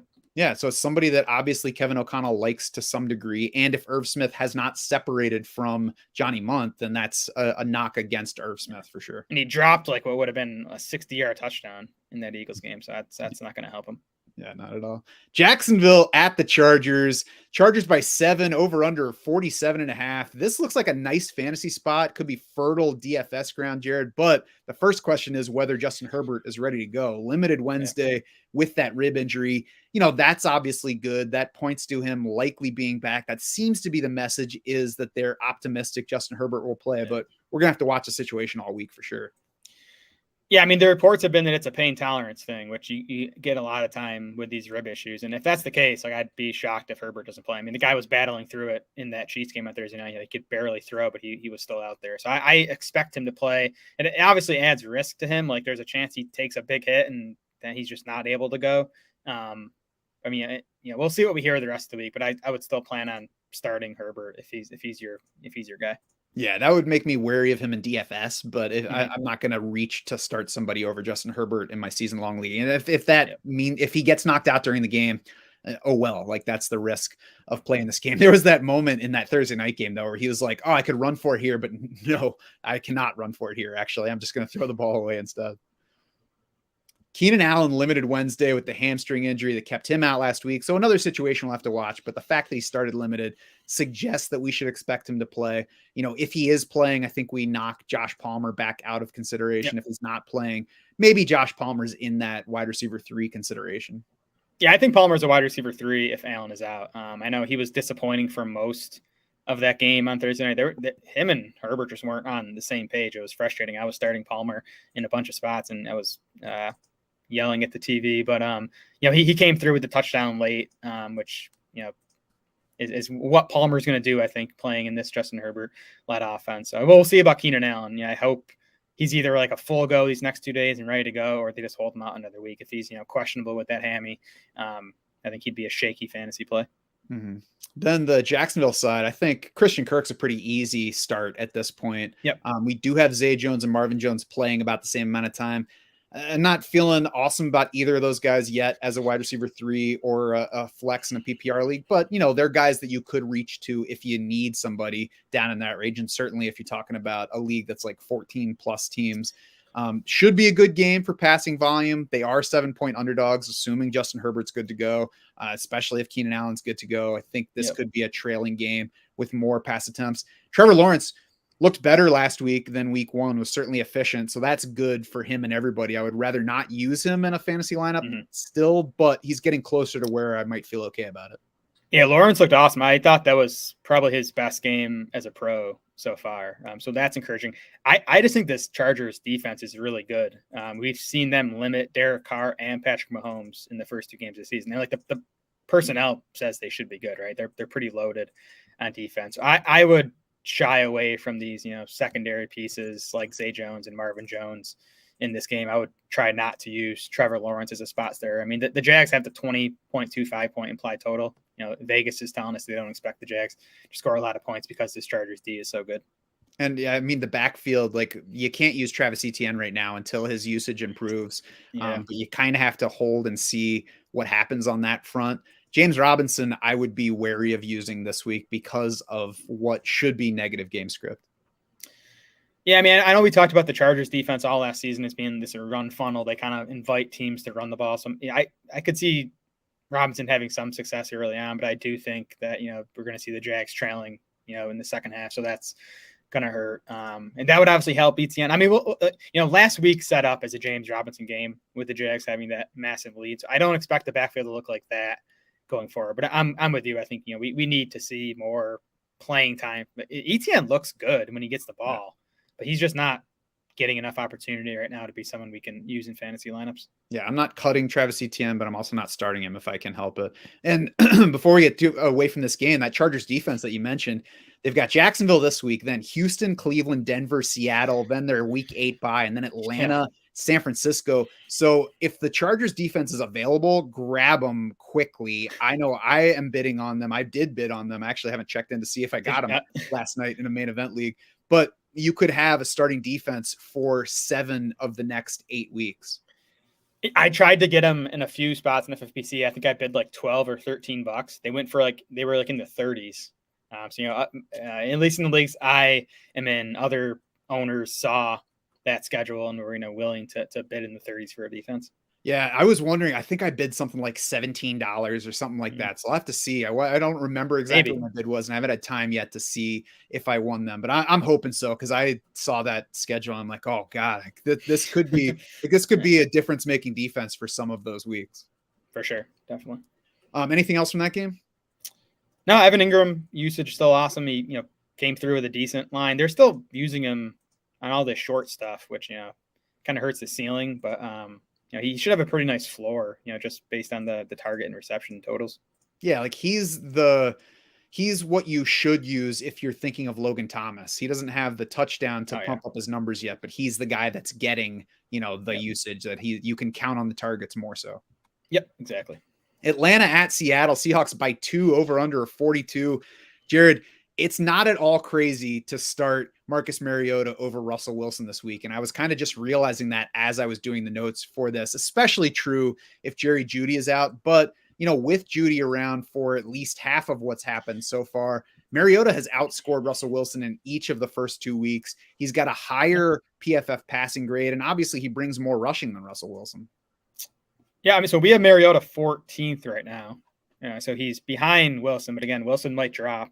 We do have Mariota ahead of Aaron Rodgers, ahead of Tom Brady, ahead of Trevor Lawrence, ahead of Ryan Tannehill. So, Mariota looks like, I'm just looking through this, unless you were able to grab Wentz or Tua on the waiver wire this week, Mariota's probably the best waiver wire spot start option. The rushing, as you said, has been awesome.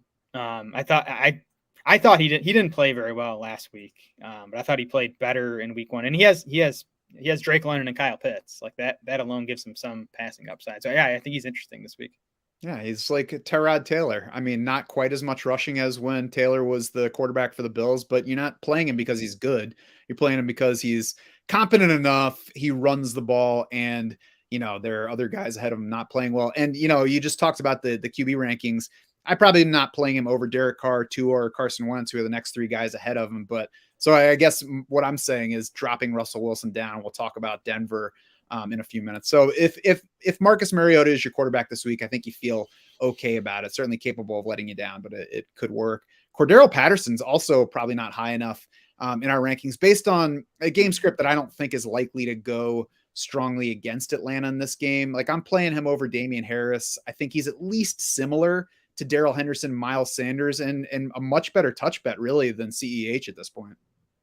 Well, he split carries last week with Tyler Algier. Both guys had 10 carries. I don't know. There's been all this talk about Kyle Pitts' disappointing usage.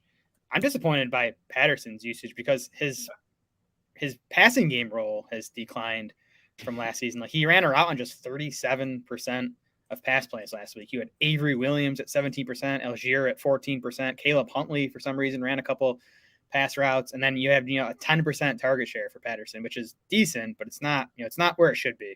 He should be up in the mid-teens in this passing game where it's Patterson, London, Pitts, and not much else. So to me, that's why Patterson is lower in the rankings. I don't like what I've seen usage-wise from him.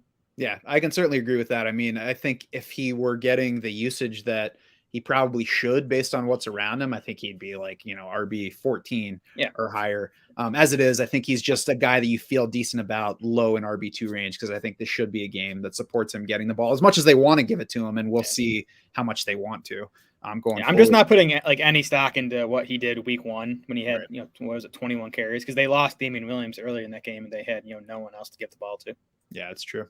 Drake London, Kyle Pitts, they're in lineups. I'm not as sure on Kyle Pitts as everyone else for this season. Long-term, I think he remains a good bet. But, I mean, as disappointing as the first 2 weeks are, you're just not benching him for Irv Smith or Logan Thomas. No. I mean, his route rate was back at 91% in week 2. It was 72% in week 1, which is you want it to be higher than that. If he's at 91%, that's a top 5 mark at tight end. To me, the biggest problem for Kyle Pitts is Drake London. Drake London looks freaking awesome through 2 games. And, Pitts is awesome at tight end, but London just, straight up might just be the better passing game weapon at this point. So I would bet on London leading this team in targets. Not, Pitts should still get, 20% of Atlanta's targets at minimum. I think he's going to be fine. There's going to be down weeks because of the offense he's in.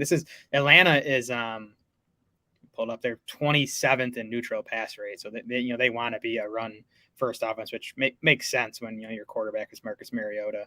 Those are the concerns for Pitts. He's probably not going to pay off ADP, but I'm nowhere near ready to bench him unless you have another top 5 option. On the Seattle side, it's DK Metcalf and Tyler Lockett is really the only guys in contention. So Jared, tell me why DK Metcalf over Tyler Lockett. I don't know. They probably should be closer. I mean, I still think Metcalf's a better player at this point in their careers. Metcalf had a sweet 40-yard catch last week too that got overturned by a penalty. Lockett is beating him in targets through 2 weeks, 25% target share for Lockett, 22% for Metcalf. Lockett has the bigger average depth of target, 9.8 yards to 6.3 yards. So they should probably be closer. We can definitely do that. I would, if I'm picking between the two, I'm still going DK. It's Lockett for me. They're even in routes so far. Lockett's up by 2 targets, much more time in the slot, 45% of his routes from the slot so far. And I think that's that makes it an easier guy to hit for a limited quarterback like Geno Smith. It's easier to get the ball to him than it is to get it to DK Metcalf downfield. And as you mentioned, the ADOT is favoring Tyler Lockett. And last year he finished with a longer ADOT than DK Metcalf did. So, neither guy excites me because of Geno Smith and the Seattle offense. But if I am actually deciding between them, and it's probably not really a decision because you shouldn't have probably drafted DK Metcalf and Tyler Lockett to the same team. But I'm going to have Tyler Lockett ahead of Metcalf in my rankings for week 3. I'm glad I don't think I have either guy in any lineup setting leagues, but actually I have quite a bit of both of them in best ball, which I think, not to pat me on back, but I think was kind of the way to play it this season because we just saw Lockett having Lockett started for all my best ball teams in week 2. He had a nice game. I think that's going to be kind of how it goes. One of these guys can have a pretty solid game each week, probably not both of them. The Seahawks, how do they run so few plays every week? They were one of the lowest volume teams in NFL history last year, and they're running even fewer plays this season. Slow and steady wins the race, Jared. It's unbelievable. The Rams at the Cardinals. Rams by 3.5, over under 48.5. James Conner, no practice Wednesday on his ankle. We'll have to see if he's going to be ready to play in this game. We don't know yet. Darrell Williams and Eno Benjamin split evenly in his absence. Darrell Williams made the fantasy impact by scoring the touchdown. If I'm choosing between them, I'm probably going Williams because he has actually produced in the NFL. We haven't seen that yet from Eno Benjamin, but it's important to note that Benjamin has been ahead, into games ahead of Darrell Williams in each of the first 2 weeks. So it wouldn't be shocking if he ends up with more touches this week than Darrell Williams. Right. So after Connor exited in the third quarter of that game, it was 8 carries for Williams to 5 for Benjamin, 4 targets for Benjamin versus 3 for Williams. So, you kind of had Williams more of the early down lead ball carrier, the goal line back, and then, Benjamin playing more on passing downs. We see a lot that when teams actually have a week to game plan, knowing that, say Connor doesn't play and the Cardinals know that and they can game plan, it might look different. So I don't want to put too much stock into what we saw in week 2. I would say, with Arizona being underdogs here, it might favor Benjamin as the pass. I don't know. I think they're close. I think they're both going to be RB3s in our rankings if Connor ends up being out. I do think it's going to be, a pretty evenly split backfield. Yeah, I don't think it's a situation where it's that guy's the runner and that guy's the receiver. Even with the discrepancy in size, they both do both of the things. So it's entirely possible that because of the size, the Cardinals view Eno Benjamin as more of a complementary back, and that even if James Conner's out, Benjamin's still complimenting than Darrell Williams. So, the thing to keep in mind here is that we really don't know what it's going to look like. So make sure that you're not too certain about what's going to happen if there's no James Conner in this game. And I'll also be over here crossing my fingers that we do get James Conner. If James Conner's ready. If it's a question, I hope they hold him out so that the ankle's better for week 4. But, basically I'm just going to be at Jobu feeding him rum for a James Conner healthy return. Rams are first in Football Outsiders run defense, DVOA, through week 2. So, small sample, but it could be a negative matchup. Rondale Moore did not practice Wednesday, hamstring injury. We'll see if he makes it back, but it's certainly not boding well for a week 3 return. Greg Dortch, meanwhile, 2 usable fantasy weeks, even though he only got 4 targets last week. Yeah, he kind of lucked out last week to score that touchdown to kind of save. But the playing time was still there. Again, probably a game the Cardinals are trailing. I think Dortch is a decent emergency option. To me, Zach Ertz is the guy, though. He was limited in week 1 with that calf injury, but last week, obviously back to 100%, ran a route on 92% of the pass play, saw a 22% target share. He could be at that, 20-ish% target share for these next few games if Rondale Moore remains out and, until DeAndre Hopkins returns in week 7. Yeah, back to full usage. It looks like that injury is healthy, and I think we should expect Zach Ertz to be heavily involved going forward. So I feel good about him as a PPR option. Yep. Marquise Brown, you're starting in most cases, not exciting, but you just kind of have to, really. Yeah, Brown he's just struggling as the top option in this passing game. I think he might actually benefit from DeAndre Hopkins returning in week 7. On the Rams side, Allen Robinson exists. Turns out he still plays football. Nice that he scored a touchdown, a solid receiving line, 4 catches for 53 yards, but still just 13.9% target share in this game. So, I mean, the upside matchup here makes him a wide receiver 3. If he stays in this range, though, he's going to be somebody that's benched more often than starting. Yeah, I mean, some good news for Robinson. He produced for you if you used him last week. Actually, should have had a second touchdown. He scored, but they blew the whistle during the play because they saw one of the Falcons defenders, I guess, showing concussion symptoms on the field. So they blew it dead, even though Robinson had basically scored by that point. But like you said, the target share, Tyler Higbee is still vastly out targeting Allen Robinson. So that's concerning. I agree. Robinson's a decent start this week in this matchup. If he has another productive game, he'd be a guy I'd be looking to sell. Yeah, I definitely agree. I mean, you could even try selling him right now just to see if somebody's like, oh, okay, Allen Robinson's back. He scored a touchdown. But it's too early to sell him for whatever you can get, I think. Yep. Especially ahead of this matchup.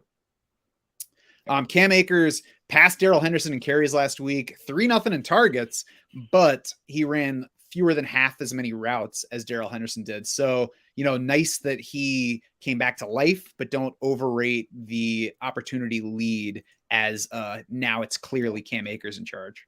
I have no idea how to project this backfield this week. I don't know if week 2 was like a flippening where we're going to start to see Akers, pass Henderson now, if it was a 1 week thing, or if it's going to continue to be this level of split. I have no idea. I mean, if you're picking between the two, I would still go Darrell Henderson just because he did lead in snaps and pass routes last week. But again, I would not be surprised if this backfield goes in any direction this week. And I mean, flippening is the crypto term. Isn't it that thing that people were waiting for and it hasn't actually ever happened? I don't know. I don't know why that word came to my head. That's what I went with. Matthew Stafford's in a nice spot. He's easily inside our top 12. Cards have allowed the second most QB points so far. Tyler Higbee, no tight end in the league, has seen more targets through 2 weeks, and no tight end has scored further under expected. So, part of that is we love the usage and it makes Tyler Higbee pretty easy to start at this point. The other side is Tyler Higbee might just be a guy who scores under expected all season. Yes, I would bet on him scoring under expected. Now, when he's second in expected fantasy points among tight ends through 2 weeks, he can score under expected and still finish as a top 10 fantasy tight end, which I think is what he's going to be this season. I think he's a locked in weekly starter at this point. Well, we'll see. Maybe when Van Jefferson returns, Higbee's target share takes a hit. I mean, it's not going to remain where it's been through 2 weeks. Was it 26%? I mean, at this point, he's the pretty clear number 2 option in this passing game.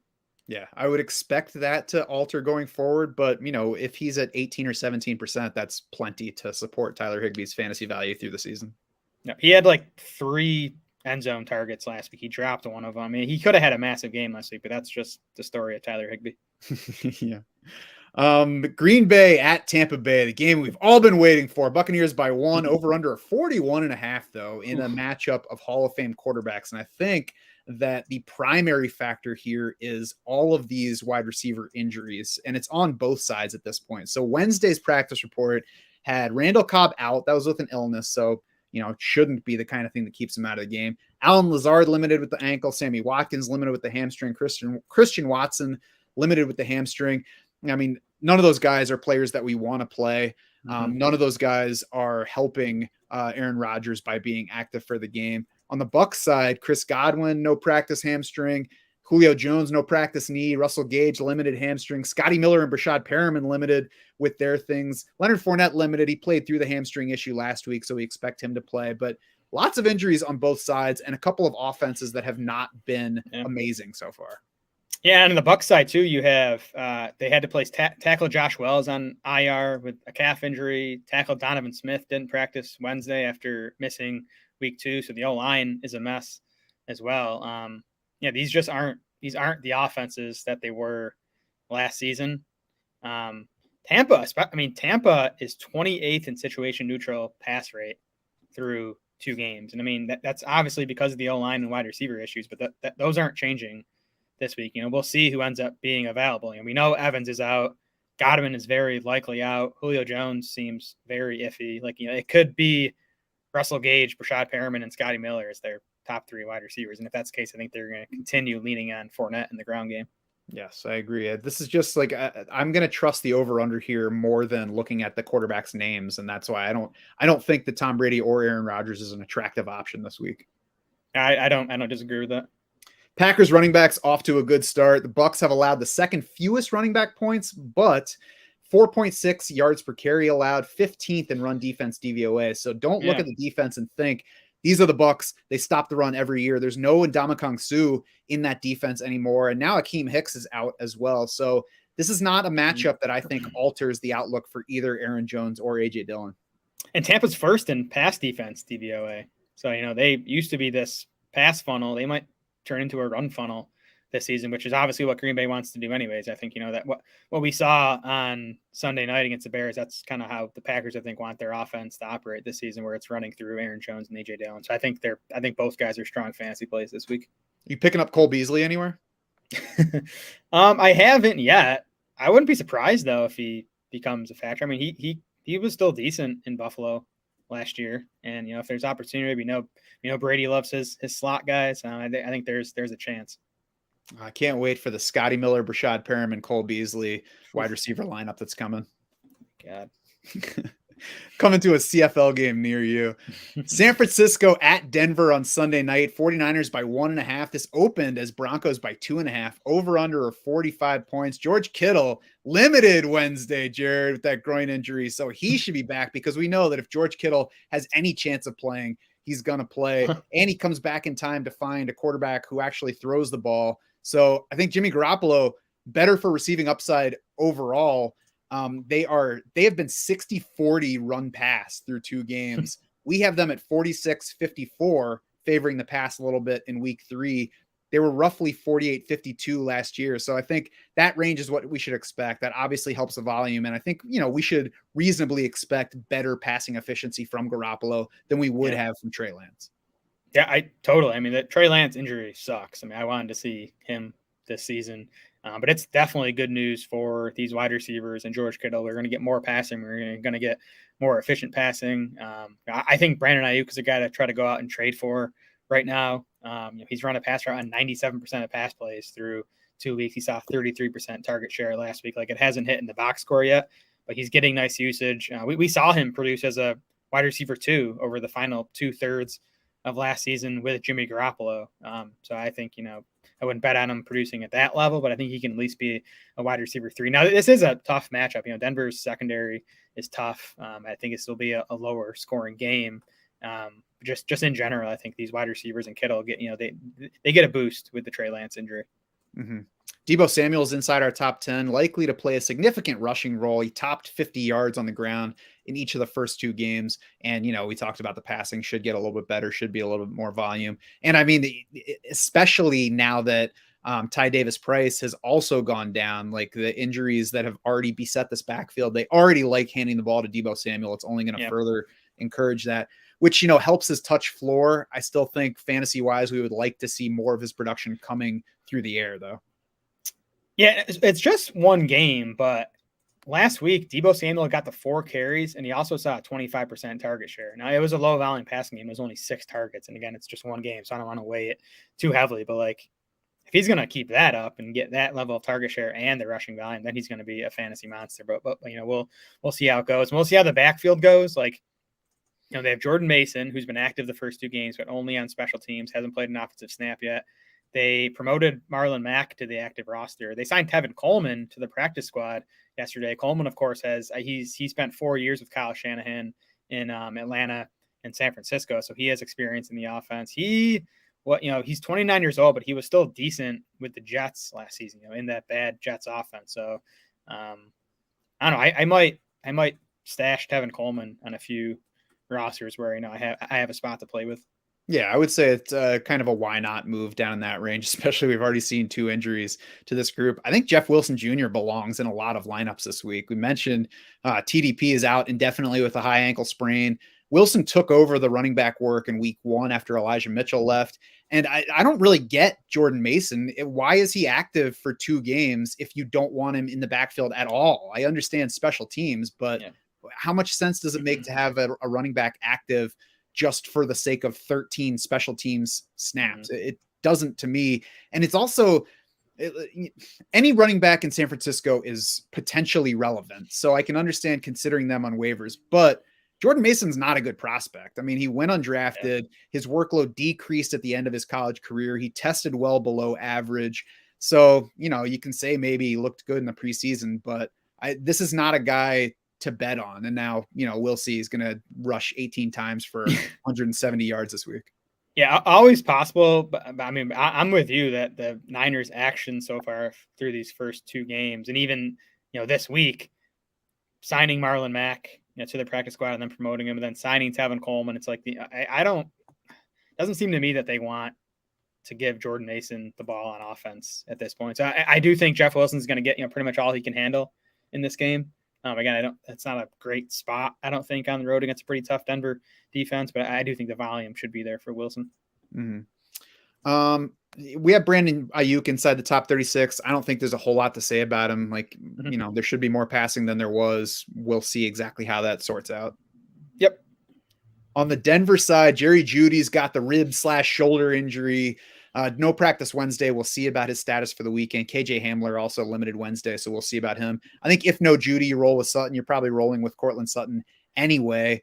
Yeah. Otherwise, I'm not looking for anything sneaky from this offense because it's been awful through 2 weeks, and that's included Russell Wilson. So sometimes we get to this point and we're like, yeah, things haven't been great, but there's been some bad luck involved. There's not a whole lot of bad luck involved here.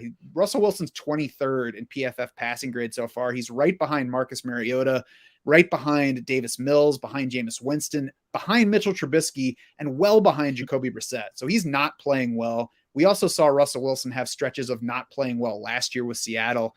I mean, I still believe in Russell Wilson, but there's a chance that I believe in him too much at this point. And I think for week 3 specifically, I'm going to lean toward not believing in him and the Denver offense, and I'm playing Marcus Mariota here. He's been bad. And, we could explain last year away, or we tried to, with the finger injury. Maybe it wasn't due to that. Maybe he's, just declining at this point. I mean, he is 33 years old. It's definitely possible. Now, on the flip side, it's a brand new offense. It's 2 games in. He didn't have Jerry Jeudy for 3 quarters of last week's game, and when Jeudy is out and Hamler's out, like it's Sutton and not much else. So I'm not giving up on Russell Wilson. I don't think I'm ready to bench him for Marcus Mariota. Derek Carr, I could see. Tua, I could see. I'm definitely worried about Wilson. And again, if there's no Jerry Jeudy, Wilson will be dipping. And if there's no Jeudy, I could see, maybe Mariota over Wilson. Well, there you go. We can at least knock him down to 13th for now, and then we'll see about that Mariota line, which I'm okay with stopping at. Anything else from that Denver side? No, I think Albert Okwuegbunam, you can't play him. His usage dropped in week 2. And then Javonte Williams kind of widen the gap between him and Melvin Gordon in week 2. So very encouraging stuff for Javonte. Yeah, we're going to call him Albert Go-Away-Boonham for now. Dallas at Giants on Monday night to close us out. Giants by 1 at home against Cooper Rush, over under 39. And guys, go to bed early on Monday night. This is not a game worth watching. Cooper Rush, nice last week for both Cooper Rush and the Cowboys. It's good for all of us that the Cowboys aren't just a team to forget about with Dak Prescott out. Now, that said, 19 of 31 passing, 235 yards, 1 touchdown against a Bengals defense that's not scaring anybody. So it's not like Cooper Rush is a godsend. It's just like, okay, they'll be all right. Terrific game for Noah Brown. Did it on 5 targets, so I don't think there's a whole lot of usable stuff there. CeeDee Lamb, though, 11 targets through 2 games. Had a usable game last week, was a top 24 PPR receiver, and has 30% target share through 2 weeks. And that, Jared, was the big question on him heading into the season. Yeah, now he's doing it with no Michael Gallup, and even, Dalton Schultz missed the end of this game.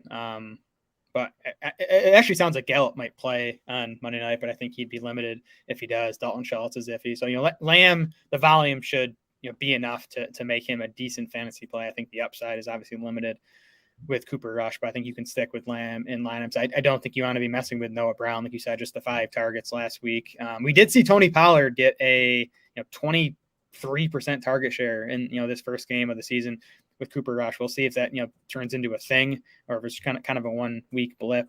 Zeke's still playing well ahead of Pollard in terms of snaps. So Pollard kind of a fringy RB3, and I think Zeke's like a unexciting RB2. Yeah, and I know you mentioned that the target share for Lamb has come with no Michael Gallup. And it's, you know, you can look at the situation and say, yeah, but what about when Gallup comes back? It's probably coming down. Noah Brown's got 19% target share through 2 weeks. So, I mean, that's definitely coming down once Michael Gallup is back. And CeeDee Lamb definitely could remain above 25%. And, you know, if that was our big question on him heading in, I think it makes him somebody to potentially buy going forward.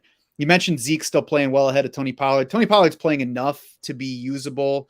But, you know, it is worth noting that Zeke still played 2/3 of the snaps last week, ran around on 58% of dropbacks. So Zeke's probably still playing, especially more than like what his production against the Bengals would suggest. Although, you know, we'll see whether that's pointing to the declining player and hurts his touch count going forward.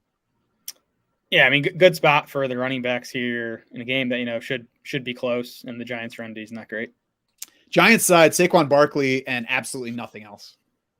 Yeah, Sterling Shepard is working his way into at least fantasy relevance. You know, we saw, so he ran her out on 65% of the pass plays in the opener. You know, his first game since the torn Achilles. That was up to 91%. You know, it was Sterling Shepard and David Sills as the clear top 2 wide receivers for the Giants in week 2. And Shepard with the 29% target share. We've seen, like, Daniel Jones loves Sterling Shepard.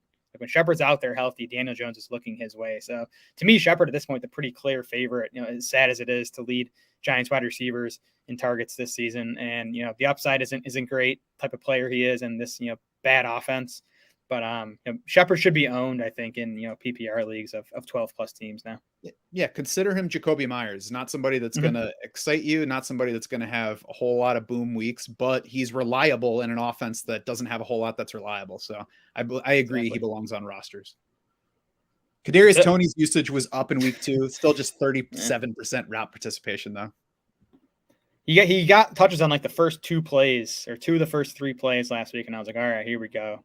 Tony's here, and then 37%. It's an improvement from last week. Again, I'm still stashing him, but nowhere near fantasy lineups. And certainly not a must hold on my list either. That's going to do it for this week 3 preview podcast. If you're not already there, head over to draftsharks.com now to see our week 3 rankings, find out exactly how everybody stacks up against each other. As always, we'll keep refining these lists as we get closer to the games. We get more info on player injuries and everything else surrounding all these teams. The Who Should I Start tool is there as well to help you compare specific players, even across positions, to see who you should start. And you can check the flex rankings page to see running backs versus wide receivers and tight ends all in the same list. Even if we're not immediately available to answer your questions, the website is ready to answer your questions in various ways.